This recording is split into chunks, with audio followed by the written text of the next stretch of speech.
तो आज का अपना टॉपिक रहेगा किरचॉफ्स लॉ।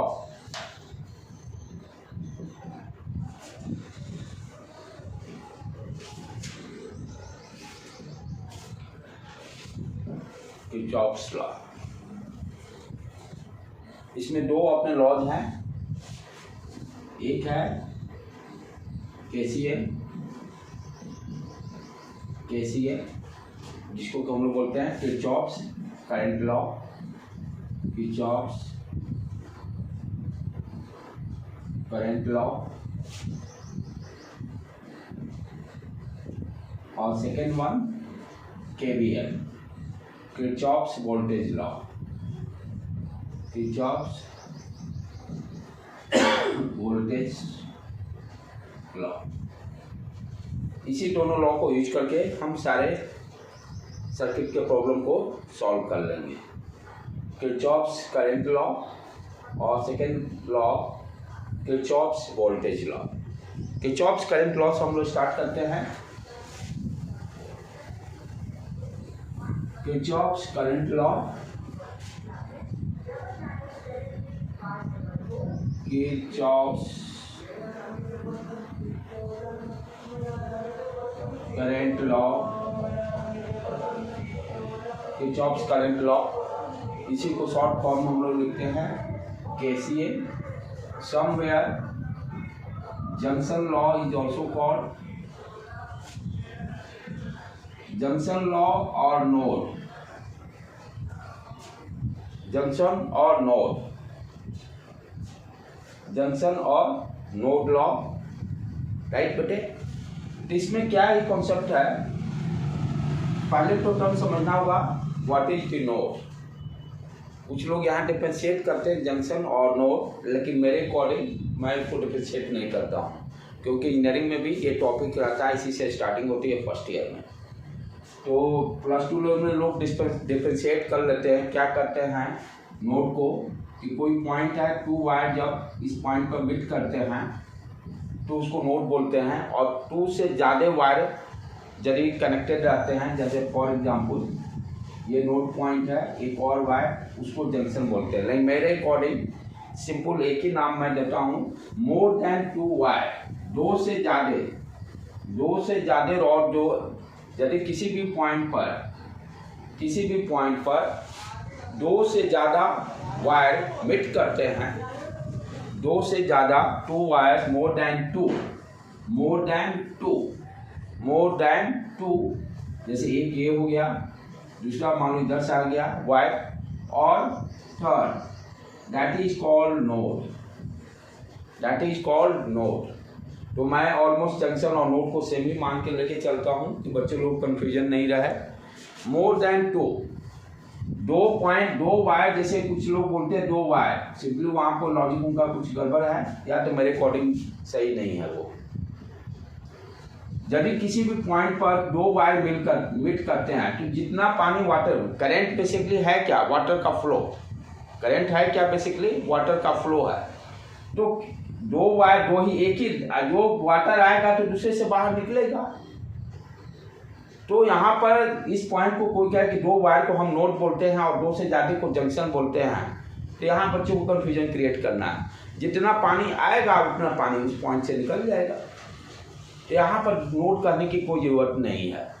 दो वायर यदि किसी पॉइंट पर मीट करते हैं, नहीं, दो से ज़्यादा, मोर देन टू, तब ना उसको डिफरेंशिएट करना है कि किस के, जैसे मान लो कोई पाइप है, पानी आ रहा है इस रास्ते से, वाटर का फ्लो आ रहा है।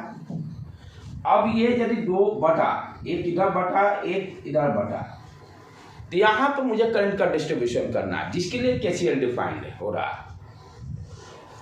लोग क्या करते हैं, करंट आया और फिर यहां से निकला, तो जितना आया उतना चला गया। तो इसके लिए केसीएल नहीं बना हुआ, केसीएल बना हुआ more than two wire, not for two wire. Two wire के लिए क्या लॉ की जरूरत है, कोई जरूरत नहीं है। जितना करंट आएगा उतना करंट बाहर निकलेगा, लॉजिक है। तो प्लस टू लेवल पे लोग करते हैं, लेकिन मेरे अकॉर्डिंग एक ही रखो नोड। तो नोड का क्या हो गया, नोड या जंक्शन जो बोल रहे हैं हम लोग, मोर देन टू वायर किसी पॉइंट पे मीट करता है, मोर देन टू वायर किसी पॉइंट पे मीट करता है, उसको हम लोग नोड बोलते हैं या जंक्शन बोलते हैं।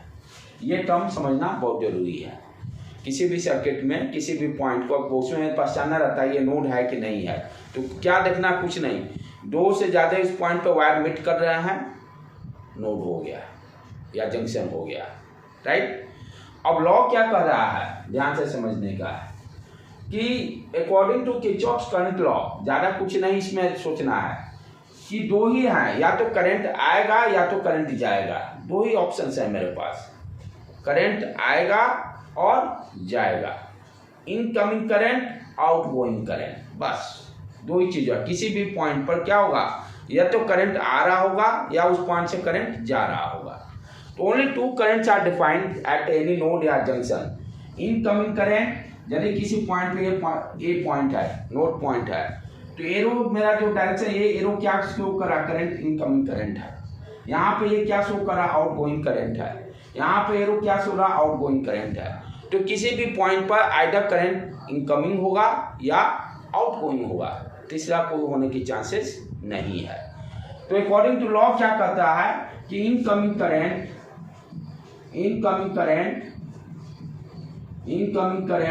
इक्वल टू आउटगोइंग करंट, बस जितना करंट आ रहा है incoming current equal to outgoing current. सिर्फ नोड पर हमें पहचानना है कि कौन इनकमिंग है। जो नोड पर, नोड जैसे इस point, that point is a node A, arrow से हम देखकर मुझे मान लो 2 एम्पियर करंट इधर आया या 10 एम्पियर ले लेते, 10 एम्पियर करंट आया, तो इनकमिंग करंट ये हो गया, एरो से ही डिनोशन से हो गया। यहाँ एरो आउटवर्ड डायरेक्शन शो कर रहा है, मीन्स करंट बाहर निकल रहा है। मान लेते हैं करंट यहाँ से 5 एम्पियर बाहर निकल गया, ठीक है, ये करंट नहीं मालूम है, आई है। तो हम क्या करें, फॉर्मूला क्या कर रहा है, इनकमिंग करंट क्या है 10, और तो कोई नहीं है इनकमिंग करंट इस पॉइंट पर, इक्वल टू आउटगोइंग करंट, ये 5 एम्पियर है, 5, ये आउटगोइंग करंट है आई इक्वल टू क्या हो गया 5 एम्पियर, इसको इधर भेज दिया। तो केसीएल रूल सिर्फ क्या करता है, किसी नोडल करंट के लिए डिफाइंड है कि किसी भी नोड पर केसीएल लॉ कहाँ पर लगेगा, नोड पर या जंक्शन पर। केसीएल लॉ कहाँ पर लगेगा, किसी नोड पर या जंक्शन, दोनों चीज अलग सेम है, दोनों डिफरेंट नहीं है। और फॉर्मूला क्या यूज करना है, incoming current equal to outgoing current, बस इससे ज्यादा कुछ नहीं करना है। Incoming current equal to outgoing current, जितना पानी आएगा उतना पानी बाहर जाएगा। मैं अमाउंट ऑफ वाटर को करंट से इक्विवेलेंट हमेशा लेके करता हूँ। कितना भी क्रिटिकल रहे प्रॉब्लम्स, वाटर फ्लो से आपको आसानी से सॉल्व कर, जितना पानी आएगा उतना पानी बाहर जाएगा, जितना करंट इंटर करेगा उतना करंट बाहर जाएगा। Incoming current equal to outgoing current, right बेटे। अच्छा, यहाँ पर एक क्वेश्चन जो ऑब्जेक्टिव बहुत से रान पूछ देता है कि केसीएल लॉ किस प्रिंसिपल पर बेस है। तो आप ध्यान से देखो, जितना चार्ज आया 1 सेकंड में उतना चार्ज बाहर जाएगा।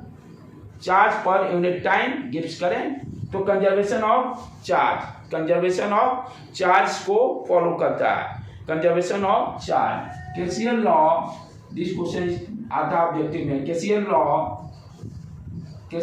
Based on the principle of conservation of charge. याद करने की कोई जरूरत नहीं। Incoming current equal to outgoing current को 1 सेकंड में सोचो, 1 सेकंड में क्या आएगा, 10 कूलम चार्ज आया तो 10 कूलम चार्ज बाहर जाएगा। Q upon T gives current, तो जितना चार्ज आया उतना चार्ज बाहर गया। ये क्या है, कंजर्वेशन ऑफ चार्ज। तो केसीएल लॉ अगर ऑब्जेक्टिव में पूछ देता है किस रूल पर बेस्ड है, तो हम लोग बोलेंगे कंजर्वेशन ऑफ चार्ज पर बेस है, कंजर्वेशन ऑफ चार्ज पर बेस है। तो ये लॉ कहां पर यूज करना है, जहां पर नोड रहेगा। जैसे फॉर एग्जांपल कुछ और छोटा छोटा प्रॉब्लम कर ले, ये रेजिस्टेंस, ये पॉइंट, ये दे दिए, मान लो यहाँ 2 एम्पियर शो कर दिया, 5 एम्पियर शो कर दिया, यहाँ 6 एम्पियर शो कर दिया। तो find the I, find the I, find the I,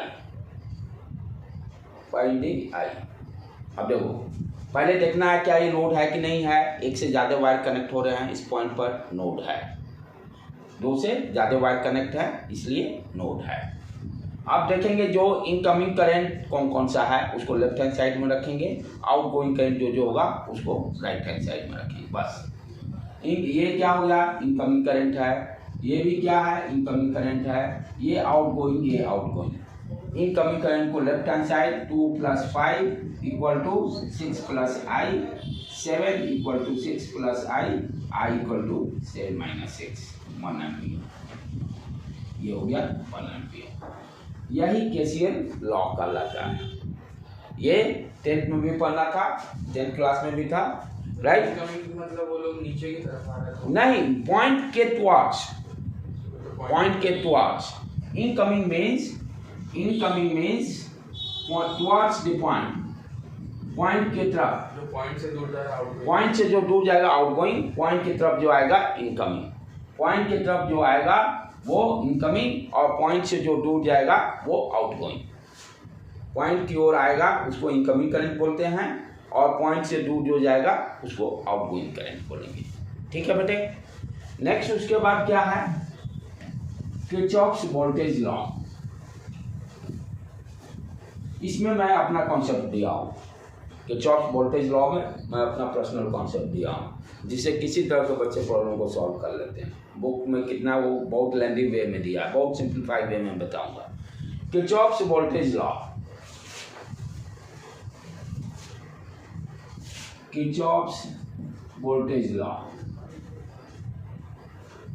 अब ये क्या कहता है, किरचॉफ्स वोल्टेज लॉ कहाँ पे पहले यूज होगा ये ध्यान देने की बात है। जैसे मैंने KCL बताया कि किसी नोड पॉइंट पर या जंक्शन पॉइंट पर यूज होगा, जहाँ पर मोर देन 2 वायर मिलते होंगे, कनेक्ट हो रहे होंगे। उसी तरह से किरचॉफ्स वोल्टेज लॉ कहाँ पे यूज होगा, जहाँ पर सर्किट का क्लोज लूप होगा। सर्किट का क्लोज लूप, करंट तभी फ्लो होता है जब तक क्लोज लूप नहीं हुआ, तब तक करंट का फ्लो नहीं होगा। जैसे फॉर एग्जांपल मान लो ये सर्किट है, यहाँ पर ये बैटरी दे दी है, फिर एक रेजिस्टेंस दे दी है, फिर ये 2 ओम, 4 ओम, ये 10 वोल्ट, ये 20 वोल्ट, लाइक दैट। यानी सर्किट क्या हो गया, 6 ओम। सर्किट क्लोज होना चाहिए। जहाँ पे सर्किट क्लोज होगा वहीं पर हम किरचॉफ्स वोल्टेज लॉ लगाएंगे। किरचॉफ्स वोल्टेज लॉ कहाँ पर लगाएंगे, जहाँ पे सर्किट क्लोज लूप में होगा। क्लोज लूप में होगा, बेसिकली इसको हम लोग करंट निकालने में यूज करते हैं सर्किट के लूप के अंदर। अब इसमें जो करंट फ्लो होता है, इस करंट को हम किसी भी डायरेक्शन में लेके चल सकते हैं, क्लॉकवाइज या एंटी क्लॉकवाइज, लेकिन हम लोग ज़्यादा कंफ्यूजन रखेंगे क्लॉकवाइज डायरेक्शन में करंट लेके चलें। रिस्ट्रिक्शन कुछ नहीं है, लेकिन क्लॉक एंटी क्लॉकवाइज कंफ्यूजन नहीं क्रिएट करना है। एक डायरेक्शन को ऑफ कीजिए जो आपको अच्छा लगता है, लेकिन उसी को फॉलो कीजिए। तो मोस्टली ट्रेडिशनली लोग क्लॉकवाइज डायरेक्शन में करंट को लेता है, इसलिए एवरीवन टू, सारे लोग कोशिश क्या करता है करंट का डायरेक्शन। यहाँ पर क्या होता है, लूप करंट डिफाइंड होता है। इस पूरे लूप में मान लो ये if I am writing I, तो पूरे यानी इस वायर में करंट आई, यहाँ से करंट चला आई, ये वायर में भी आई आई आई आई आई आई आई आई आई आई आई आई आई आई, इस तरह से। यानी किसी एक इंडिविजुअल पार्ट्स के लिए, यानी सर्किट के किसी भी एक एलिमेंट के लिए करंट डिफाइन नहीं होता, पूरे लूप के लिए करंट डिफाइन होता है, और वो करंट पूरे लूप में रहेगा। करंट लूप, इसी को करंट लूप करंट जिसको हम लोग बोलते हैं, इसको हम लोग बोलते हैं लूप करंट। इसको क्या बोलते हैं, लूप करंट, राइट बेटे। तो केवीएल कहाँ पे यूज करते हैं, जहाँ पर क्लोज लूप हो, वो लूप इंडिपेंडेंट हो। ये नहीं कि एक लूप और ले लिए, जैसे ये और कॉमन है, जैसे बाहर बाहर ले लिए, ये इंडिपेंडेंट होना चाहिए। यानी कॉमन ये नहीं कि एक ही वायर 2 बार रिपीट हो जाए, 2 लूप लेने में, 2 लूप ले रहे हैं या 3 लूप, यानी कॉमन नहीं, इंडिपेंडेंट होना चाहिए। कैसे होता है इंडिपेंडेंट रूम, अब जैसे ये रूम है, ये कॉमन वाला हो सकता है, उधर दूसरा रूम, तो इसमें ये रेजिस्टेंस कॉमन हो गया दोनों के लिए। लेकिन अब ये नहीं कि अब हम एक रूम और दोनों रूम को कंबाइन को आउटर आउटर कंसिडर कर लेंगे। दोनों रूम सेपरेट सेपरेट जैसे इंडिपेंडेंट रूम होते हैं, उसी तरह से सर्किट भी इंडिपेंडेंट, हम यहाँ लूप जो लेंगे सर्किट इंडिपेंडेंट लेंगे, लूप क्लोज लूप जो रहेगा इंडिपेंडेंट रहेगा। उसको ऐड वैड नहीं करेंगे। नहीं नहीं नहीं, जैसे होता है ना घर में रहते हैं एक कॉमन रूम बोलते हैं, कॉमन रूम में क्या एवरीवन कैन सिटिंग, कोई भी आकर बैठ सकता है। इंडिपेंडेंट रूम हर आदमी के लिए अलग अलग है। अब ये नहीं है कि जिस रूम में बच्चे बैठते हैं तो उसमें जाके मदर फादर भी बैठ गए। कॉमन रूम इज आज के टाइम में कॉमन रूम बना हुआ, उसमें एवरीवन टू कम। तो सिमिलरली यहाँ भी क्या कहा जाता है इंडिपेंडेंट लूप। अब हाँ, अब कॉमन रूम में अब इंडिपेंडेंट रूम का वाल कॉमन एक हो सकता है, नहीं सारे वाल कॉमन नहीं हो सकते, सारे वाल पॉसिबल ही नहीं है, कॉमन नहीं हो सकते हैं, राइट। तो जो लूप लेंगे हम लोग इंडिपेंडेंट लूप लेंगे, जैसे जैसे प्रॉब्लम सॉल्व करेंगे ये और क्लियर होते जाएगा, ठीक है। तो लूप जो कंसीडर किया जाता है वो इंडिपेंडेंट लूप लेते हैं।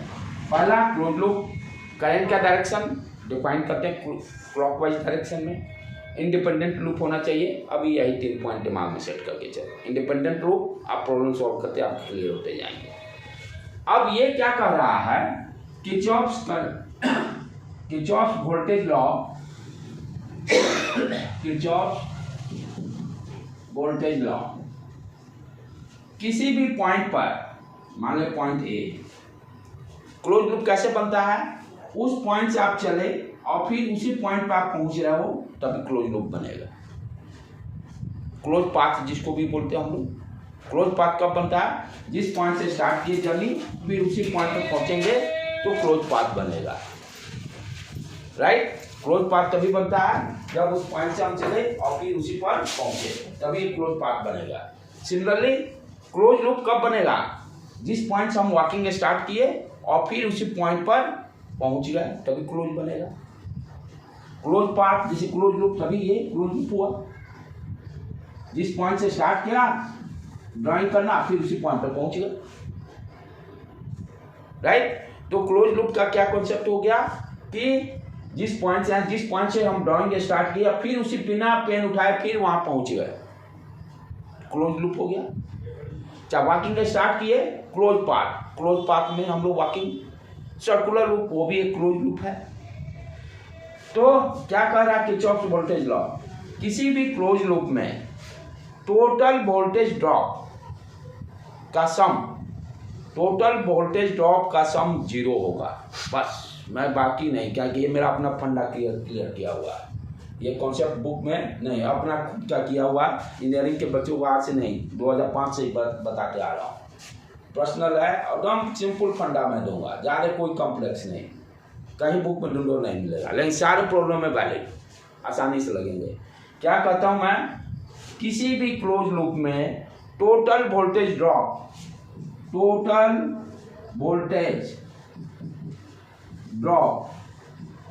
sum of the total voltage drop is equal to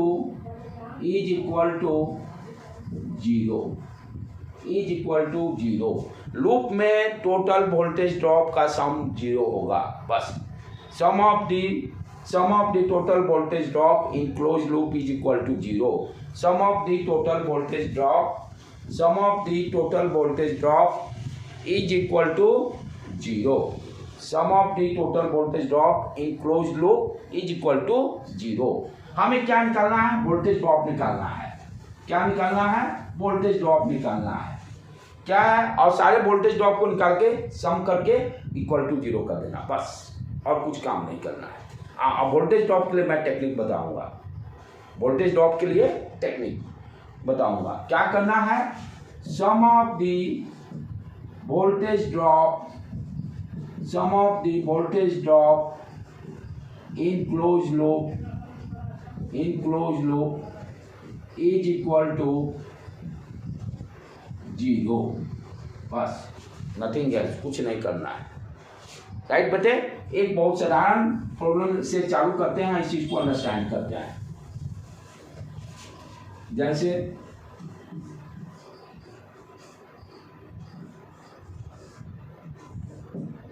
10 volt 2 ओम 4 ओम, ध्यान से समझना है, जहाँ नहीं समझ में आएगा ये कहीं आपको कॉन्सेप्ट नहीं मिला। बहुत आसान टेक्निक, कैसा भी क्रिस्टल प्रॉब्लम आपको हिला देगा। पहला स्टेप क्या करना है, क्लोज लूप देखना है।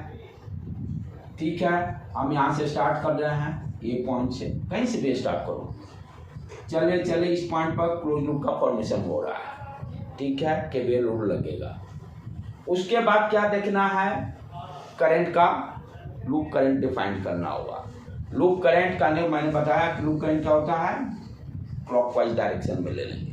लूप करंट को क्लॉकवाइज डायरेक्शन मान लेते हैं, करंट आई। लूप करंट का मतलब ए, अब इस लूप में कितने हैं ब्रांच देखें, 1 2 3 4 ब्रांच है। और ब्रांच में सेम करंट, सारे ब्रांच में लूप करंट क्या बताता है, पूरे लूप का करंट आई है। It means what you understand, सारे ब्रांच में करंट क्या होगा, आई होगा सारे ब्रांच में। अब सोचो यहाँ ये बैटरी से करंट निकला, कोई रास्ता है जाने का इसका, ये चला चला फिर ये वायर मुड़ गया, कोई दूसरा तो रास्ता नहीं है जाने का पानी का फ्लो का। ये चला चला चला, सारे में देखो तो सेमी करंट रहेगा। और 4 वायर्स, करंट को आप समझो कि वाटर का फ्लो को लेकर, पानी पाइप है, ये पाइप है, इसमें पानी का फ्लो स्टार्ट करिए, नल हो गया टैप, यहाँ से पानी स्टार्ट कर दिए, यही एक रास्ता है इसका, और कोई रास्ता ही नहीं पानी जाने का। ठीक है, अब करंट डिफाइन कर लिए। अब चलो वोल्टेज ड्रॉप को ध्यान से सुनो, ये मेरा आइडिया हुआ कॉन्सेप्ट है। जीरो नहीं, कैसे निकालते हैं, कब वोल्टेज ड्रॉप को पॉजिटिव और कब निगेटिव लेंगे, ये ध्यान देना है। आप यहाँ से ध्यान, जैसे इस पॉइंट से आपने स्टार्ट किया, ओके, वॉकिंग करना स्टार्ट किए क्लॉकवाइज डायरेक्शन में, किसी भी डायरेक्शन में कर सकते हो, ऐसा कोई रिस्ट्रिक्शन नहीं है।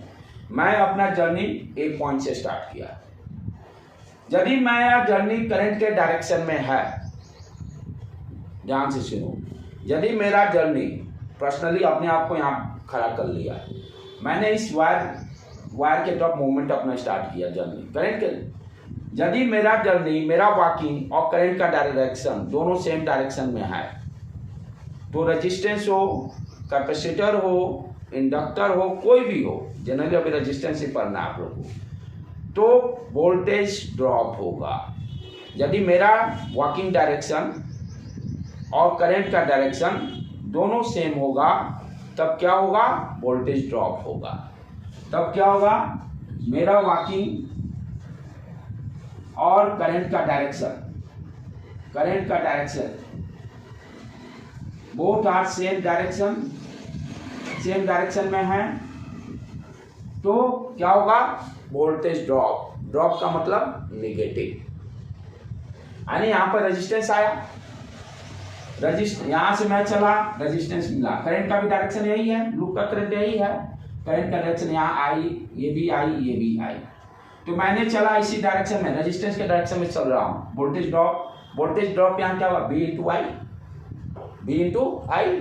ठीक है, यहाँ पर क्या है, आई और आर दिया हुआ है, आई इंटू आर, 2i, 2i लिखा, ये प्लस ये माइनस।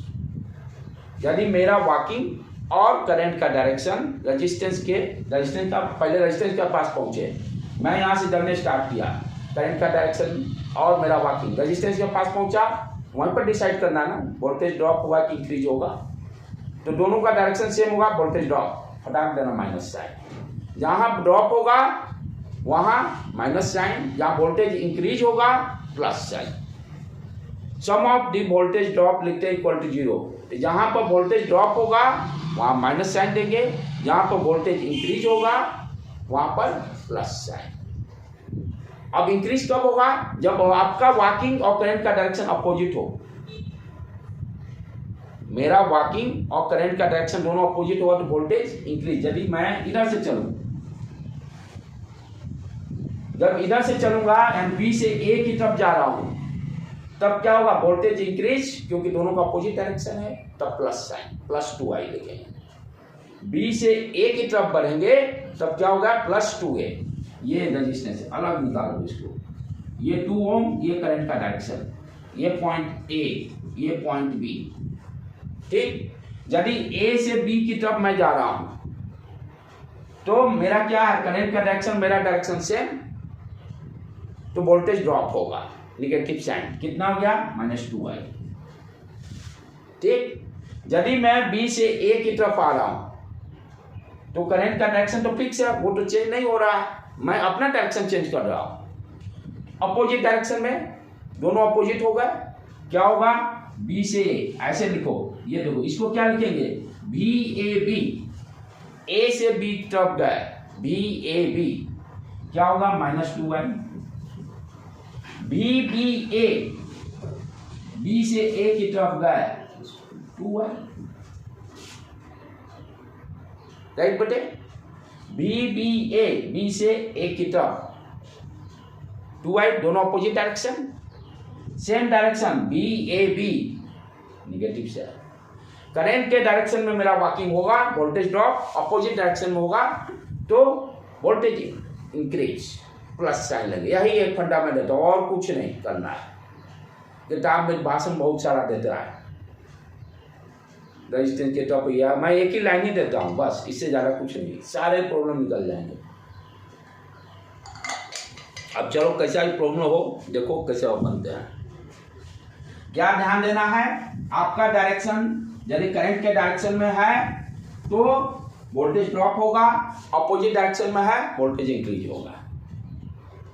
ठीक है, चलें आप इसको चालू करें, तो प्रेस कर दीजिए डायग्राम को। ये बैटरी हो गया, ये रेजिस्टेंस यहाँ भी डाल दें, 4, 6, 8, 5 वोल्ट। अब बैटरी से ये पहले क्या करना है, लूप बन गया, करंट आई डिफाइन कर दिए, ये करंट इस बैटरी से ही निकल रहा है।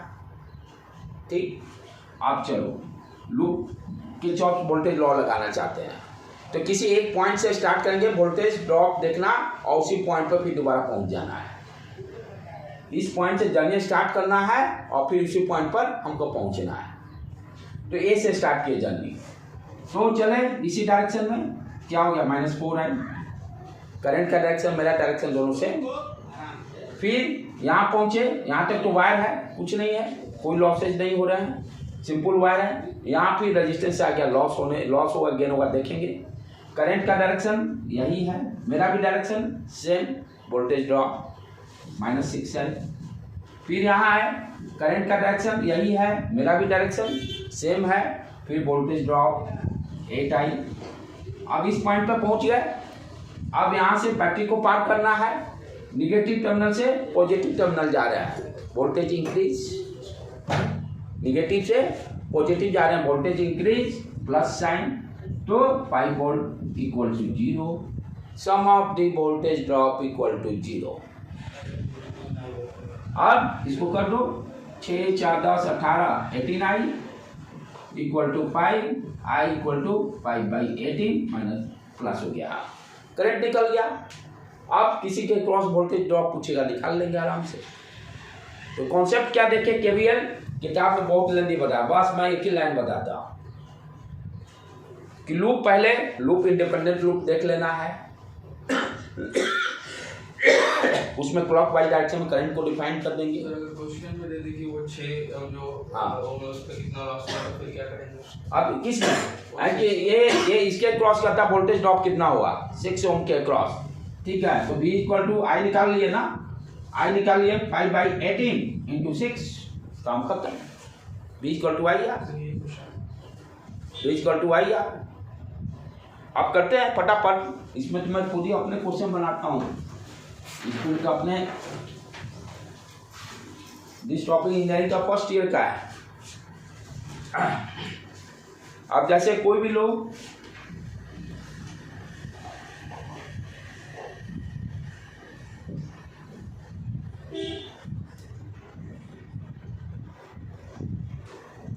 यहाँ बैटरी एक और डाल दो, तो अभी सिंपल ही रहने दो। 10 वोल्ट, 2 ओम, 5 ओम, 6 ओम, 7 ओम, ठीक है, राइट।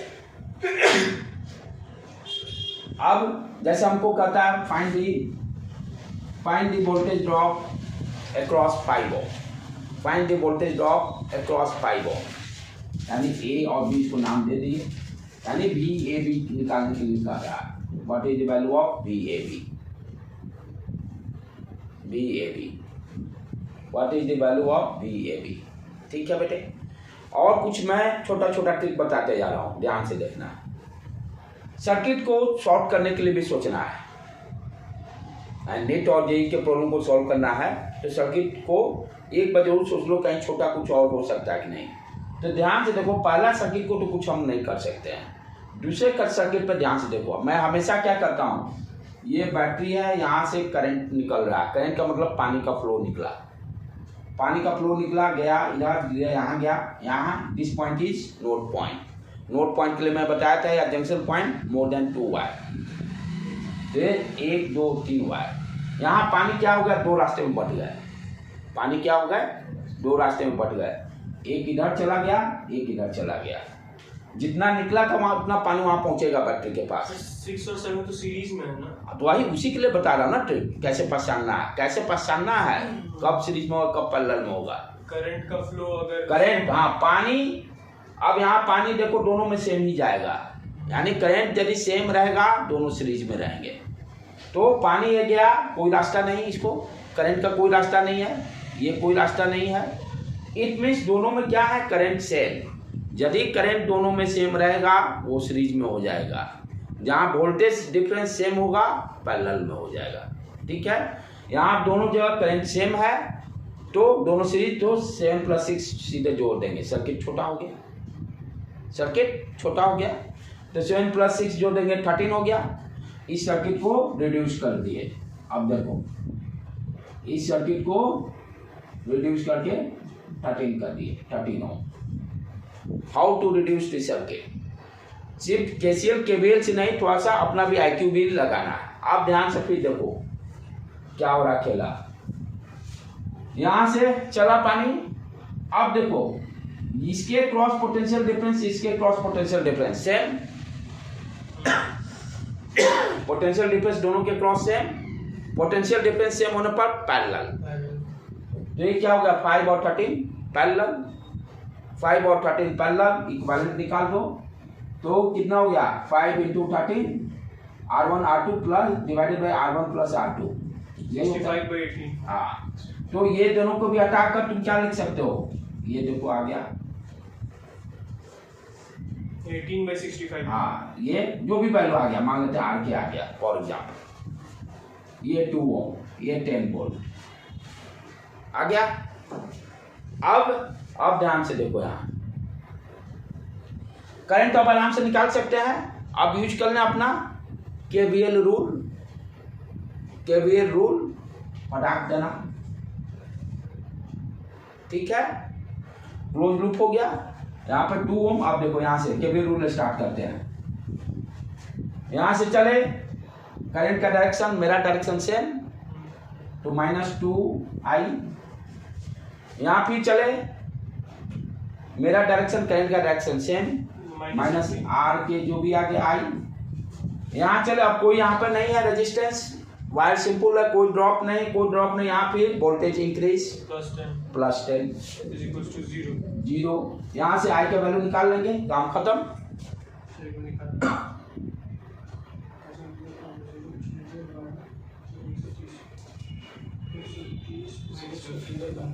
हाँ ठीक है, डाटा किसी तरह दिया हुआ, इसे लंबा आ सकता है, आप लोग छोटा छोटा डाटा मैं अपने रैंडमली दे दिया,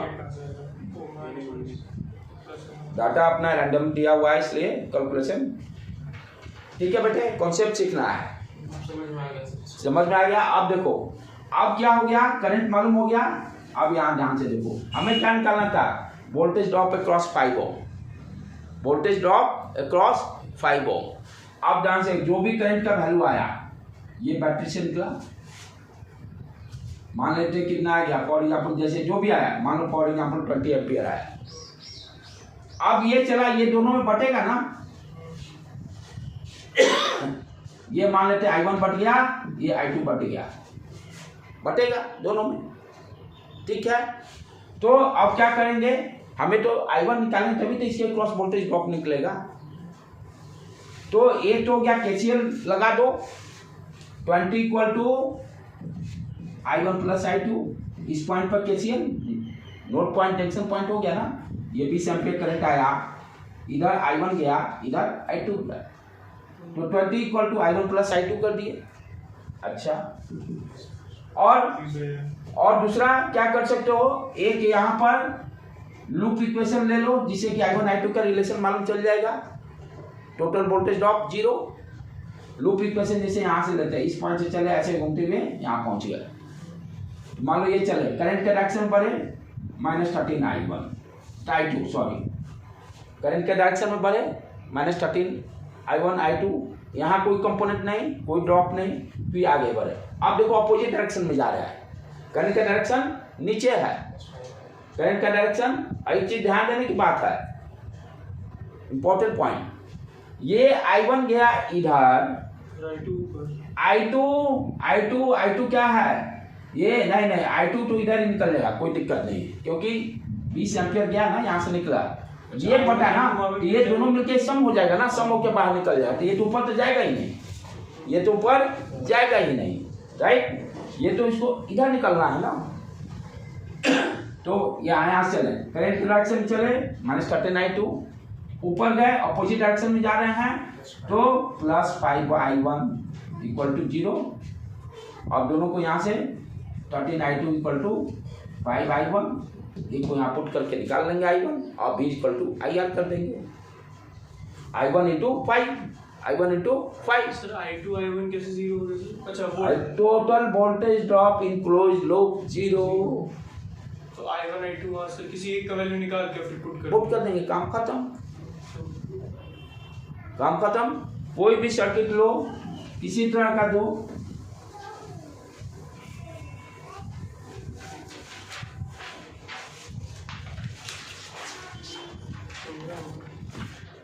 अब देखो किसी तरह का है, कॉन्सेप्ट सीखना जरूरी है, कॉन्सेप्ट सीखना जरूरी है। अब जैसे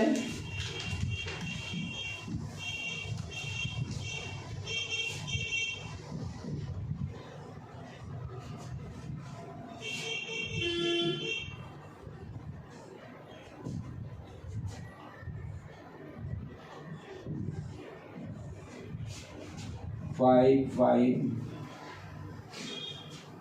20 वोल्ट, 10 वोल्ट, 5 वोल्ट,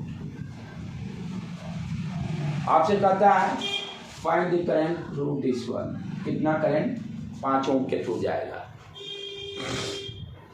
5 ओम के थ्रू करंट कितना जाएगा। कॉन्सेप्ट सीखो, बस सॉल्व करना छोड़ देना, क्योंकि ये डाटा रैंडम दिया हुआ, नीट के लिए तो बहुत आसान देगा, नहीं फंडा क्लियर हो जाए तो आप चुटकी में बन जाएंगे।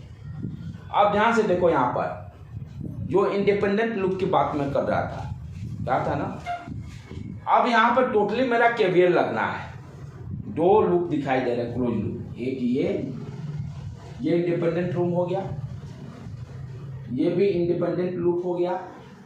कॉमन रूम किसको मैं बोला, ये चले, ये कॉमन रूम दोनों लूप को इंक्लूड कर लिया, ये नहीं लेना है, ऑलवेज इंडिपेंडेंट लूप, जिस तरह से घर में आपका इंडिपेंडेंट रूम होता है, ये क्या हो जाएगा, ये इंडिपेंडेंट लूप नहीं कहलाएगा, इसमें मोर देन 1 कॉमन ब्रांच होगा। एक हो सकता है, एक अलाउ है कॉमन, एक से ज़्यादा अलाउ नहीं है, जैसे ये कॉमन दोनों में आ गए, एक से ज़्यादा अलाउ नहीं रहेगा। तो 2 इंडिपेंडेंट लूप हो गए, पहला चीज़। उसके बाद करंट का डायरेक्शन क्लॉकवाइज लेना है, दोनों लूप में अलग अलग, I1 I2 2 लूप होंगे, हर लूप में डिफरेंट करंट, ये ले लिए इधर I1, इधर ले लिए I2। किरचॉफ वोल्टेज लॉ कैसे लिखना उसकी मास्टरी है, जो कॉन्सेप्ट मैं बताया उसको लिखने सीखना है, ठीक है। तो फर्स्ट लूप में हम लोग किरचॉफ वोल्टेज लॉ लिखते हैं, जो मैं कॉन्सेप्ट बताया, करंट के डायरेक्शन में अपना मूवमेंट करूंगा, वोल्टेज ड्रॉप अपोजिट डायरेक्शन में जाएगा, पॉजिटिव साइड, ठीक है। चलो इस पॉइंट से स्टार्ट किए, ये पॉइंट से ये रास्ता इस पॉइंट पर पहुंच गया। स्टार्ट करते हैं जर्नी, करंट के डायरेक्शन में चले -5 I1, अब यहाँ पर ध्यान से देखो, ये I1 इधर से गया, ये I2 इधर से भी आ रहा है, इंडिपेंडेंट है ना, इस लूप का है। तो I1 का डायरेक्शन नीचे से I2 भी आ रहा है, ठीक है। मैं I1 को पॉजिटिव ले रहा हूँ, I1 माइनस I2 ये है, यही 5 ओम है ना। इधर से I1 इंटर कर रहा है, इधर से I2 इंटर कर रहा है। करंट, नेट करंट में यही डायरेक्शन पॉजिटिव ले रहा हूँ, I1 माइनस I2। तो करंट के डायरेक्शन में ही मेरा मूवमेंट हो गया, राइट। तो क्या हो गया, -5 I1 माइनस I2, यहाँ पे पहुंच गया मैं। फिर बैटरी आ गया, ये देखो, फिर बैटरी आ गया तो निगेटिव -10 वोल्ट। यहाँ कुछ नहीं, कोई नहीं है ब्रांच, कोई यहाँ पर रेजिस्टेंस नहीं है। फिर यहाँ है +20। लूप इक्वेशन लिखना खाली सीखो, काम खत्म। सॉल्व करना कोई बड़ा चीज नहीं है, लूप इक्वेशन पता होना चाहिए। इसको सॉल्व करके I1 I2 सब सेपरेट कर लेंगे, वो अदर इश्यू है। फिर उसी तरह से इसका लिखो लूप इक्वेशन। मान लो एक पी पॉइंट है, यहाँ से जब स्टार्ट किए,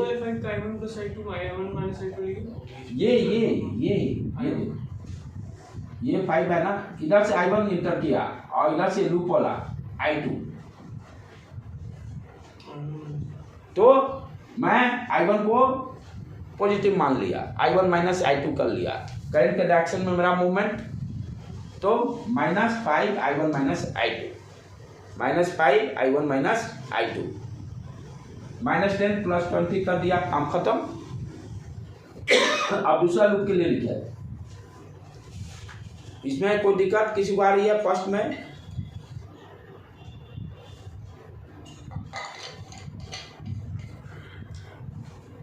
चलें अब सेकेंड लूप, पी पॉइंट से स्टार्ट करते हैं और पी पॉइंट पे पहुंच जाएंगे। यहां से चले, यहां करंट क्या है, लूप करंट I2 है, -5 I2 करंट के डायरेक्शन में चले। यहां पर वोल्टेज ड्रॉप, पॉजिटिव से नेगेटिव आ रहे हैं, ड्रॉप हुआ, ड्रॉप का मतलब नेगेटिव साइड। फिर बढ़े, कोई ब्रांच नहीं, ठीक है। मैं I2 को अब पॉजिटिव मान लेता है, तो I2 माइनस I1 लिख दूंगा। करंट का डायरेक्शन फिर गया ऊपर, -5, ये है 10 volt, sorry, voltage increase 10 volt. यहाँ पर 5 I2 minus I1 equal to 0। I1 I2 निकाल देंगे सॉल्व करके, वो अदर इश्यू है। और I1 I2 का वैल्यू निकालने के बाद जो भी वैल्यू आएगा 5 ओम के अक्रॉस पूछता है। तो क्या होगा, 5 ओम यदि P से, मान लो Q डायरेक्शन को हम लेते हैं, यदि कहता है P से Q की तरफ कितना करंट आ रहा है, तो क्या होगा, I1 माइनस I2। P से Q यदि पूछता है करंट का डायरेक्शन, तो I1 माइनस I2 करके बताएंगे। यहाँ 5 ओम का, ये जेई में भी क्वेश्चन पूछा है, 2 बार रिपीट किया है। इक्वेशन निकाल के दोनों, हाँ बस सॉल्व, इतना तुम लोग को लेंदी नहीं जाएगा। ये तो कॉन्सेप्ट, इक्वेशन लिखना जान गए, आराम से कर लोगे। किसी तरह का प्रॉब्लम तुम लोग आराम से सॉल्व कर सकते हो। अब एनसीईआरटी कोई भी प्रॉब्लम लो, एनीवन। अब यही देखो दिया हुआ है 3.9 में ही, 3.9 में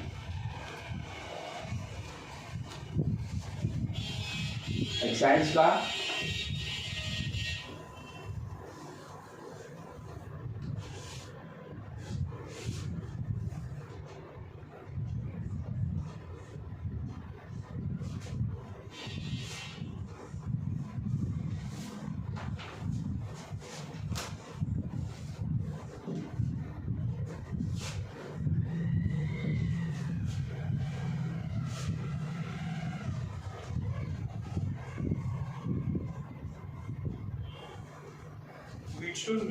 हाँ 10 5 5 5 10, ये 10 ओम 10 वोल्ट। क्या कर रहा है, find the current in each branch of the network. Find the current in each branch, सारे ब्रांच में करंट बताना है। Each branch यानी ये सारे ब्रांच, सारे ये ब्रांच हो गए।